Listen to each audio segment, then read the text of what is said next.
Exploration and experimentations are a part of the creative process.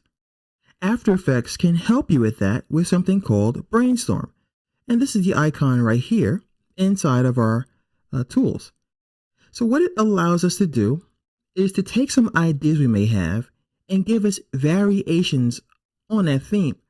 For example, let's say I go to my cloud layer here that you see in this comp, and I want to play around. So I'll go to Effect, I'll choose Stylize, Posterize, and I'll put another effect on here. So I'll choose Effect again. Let's try Noise Grain. All right, so I'll add some noise. Or actually, I don't like this one in particular, so let me go back to another one. Noise and Grain. Let's do Dust and Scratches. All right, and maybe even one more. So let's go back to Stylize, and we'll go to Glass. All right, none of these make sense, but this will give us an idea as to what we can do here. So this is what we have by default. And what I could do is I could play around with some of these settings. So I go ahead and just play around with the threshold of the Dust and Scratches. I can play around with the Posterize settings. And what I'm going to do is have Brainstorm do the rest of the variations for me. So I'm going to have Posterize selected, hold down the Shift key, add this to the selection and this guy as well. And then I'll invoke the Brainstorm by clicking on this button. And I'll bring over the dialog box.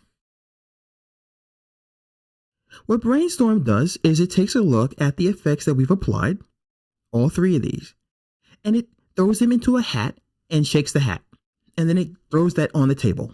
And we see the different variations that the Brainstorm comes up with. As you can see here, everything that is here in some fashion, sometimes greatly enhanced and sometimes reduced quite a bit.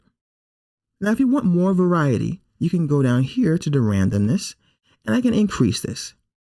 Then I can go ahead and hit Brainstorm again, and it will really randomize this even further. Because last time they did kind of look the same, but look at this one. Look how nice that one looks, right? And this one's kind of really blown out. And what I could do, of course, is use this guy here to cycle through here. So I can cycle through my brainstorms. I can also turn on, if I need to, the transparency grid if I want to see that. Play any animation that I may have. And I can even choose from which brainstorm set that I want to add more variety to, or even blow up to see more clearly. For example, I'll click on this big X here and maximize this tile. And I really do kind of like that a lot. So I have the ability to save as a new composition, to apply this effect to my current composition, which looks like this right now. And I can even add this. So when I want to do another brainstorm by clicking this button, it will include it. So I'll go ahead and add this to my next brainstorm. But for now, I'm also going to apply this to the composition. So I'll click on that and it adds this. So as you can see, it's a time saver because let's say I know what I wanted, but I didn't know how to arrive at the solution.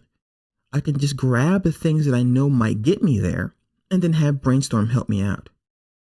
If I want to continue experimenting, I can go back to Brainstorm and I can once again add this so that it shows up in my next brainstorm session. And I can add this one as well and hit Brainstorm again. You can continue working with this, by the way. So if I want to add a different effect, I can do so. So let's go to something like a distort and I will add a magnify. All right, so I'm going to go ahead now and I'm going to grab all these guys, hit the brainstorm. And now we see the result of the magnification filter in addition to what we had here as well. So you're never stuck. You can continue to add to Brainstorm. So I suggest you guys give it a try.